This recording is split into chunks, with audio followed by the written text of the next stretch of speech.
C'est à Chamaloc, dans le sud Vercors, que la famille Aubanel cultive et distille la lavande depuis 3 générations. Le GAEC des 4 Vallées, c'est une exploitation agricole, donc on est 3 associés.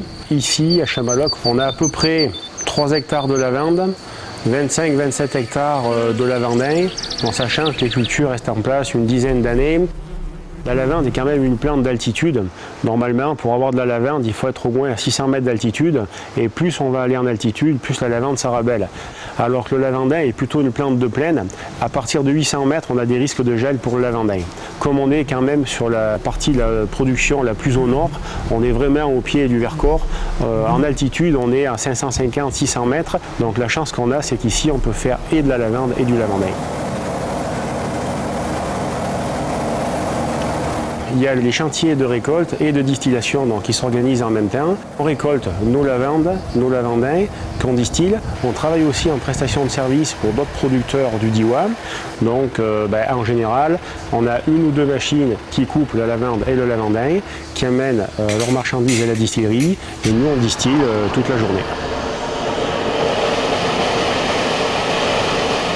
Ce que nous on fait aujourd'hui, c'est ce que faisait mon père, c'est ce que faisait mon grand-père. On n'a rien inventé, on travaille toujours de façon traditionnelle. C'est le 4e alambic et c'est la 3e génération de producteurs et distillateurs. La distillation, c'est tout simplement une extraction à la vapeur d'eau. On a des vases qu'on remplit donc de lavande, de lavandin. On a une chaudière qui nous fait de la vapeur d'eau.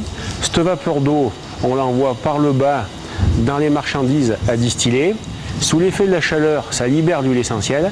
Cette huile essentielle se vaporise, elle est entraînée par le courant de vapeur. Après, ça passe dans les échangeurs. Autour des tubes, on fait circuler de l'eau froide. Et après, ça passe à l'étage en dessous, où on le trie par différence de densité dans des essentiels. L'huile essentielle, c'est une huile qui fait 885 grammes de densité. Donc l'huile va tout simplement remonter à la surface de l'eau. Au niveau de la production d'huile essentielle, la lavande produit à peu près entre 15 et 20 kg hectare d'huile essentielle et le lavandin produit 8 à 10 fois plus. La lavande, c'est vraiment les utilisations nobles, la pharmacie, la parfumerie, la cosmétique. Et le lavandin, c'est plutôt les utilisations industrielles, tout ce qui est parfumerie fonctionnelle qu'on va trouver en grande surface. Le fait que sur les étiquettes, il y ait le logo et l'appellation Parc du Vercors, voilà, les gens savent qu'il y a quand même un cahier des charges derrière et que si on revendique la marque Parc, c'est qu'a priori, on est quand même des producteurs qui travaillent dans les règles de l'art.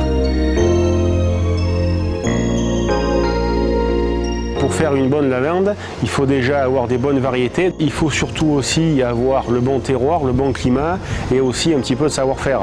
Et aujourd'hui, dans nos régions, on a tout ça, donc c'est pour ça qu'on fait la meilleure lavande. La France est vraiment très bien placée, tout simplement parce que le lavandin, c'est un produit qui est exporté à 90% dans le monde entier. Et pour la lavande, on se partage le marché un petit peu avec la Chine, beaucoup avec la Bulgarie, sachant que au niveau qualité, ça n'a rien à voir. La qualité française aujourd'hui est et restera inégalée parce que ce n'est pas les mêmes variétés, ce n'est pas les mêmes terroirs, ce n'est pas les mêmes façons de travailler. Pourtant, un danger pointe à l'horizon. L'Europe veut-elle faire la peau des petits producteurs de lavande? Alain Aubanel nous fait part du combat qu'il faut mener. Par rapport aux réglementations que nous impose l'Europe, c'est un combat qui démarre quand même juste depuis quelques années. À la base, ça part d'un bon sentiment. Au niveau de l'Europe, ils se sont aperçus qu'il y avait de plus en plus de maladies graves qui sont certainement dues aux produits chimiques que l'on va respirer, ingérer ou se mettre sur la peau. Donc ils ont décidé de classer toutes les molécules chimiques en fonction de leur utilisation, parfumerie, cosmétique, alimentaire, pharmacie. Le problème, c'est qu'ils ont juste oublié qu'il existait du produit naturel. Et aujourd'hui, on demande aux produits naturels de rentrer dans les cases prévues pour la chimie et c'est tout simplement impossible.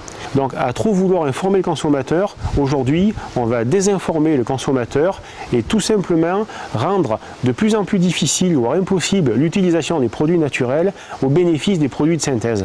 Et quand on sait qu'aujourd'hui, les produits de synthèse viennent majoritairement de Chine et d'Inde, je ne vois pas quelle sécurité ou quelle garantie supplémentaire on va apporter aux consommateurs en enlevant de la lavande de Provence pour la remplacer par une synthèse chinoise.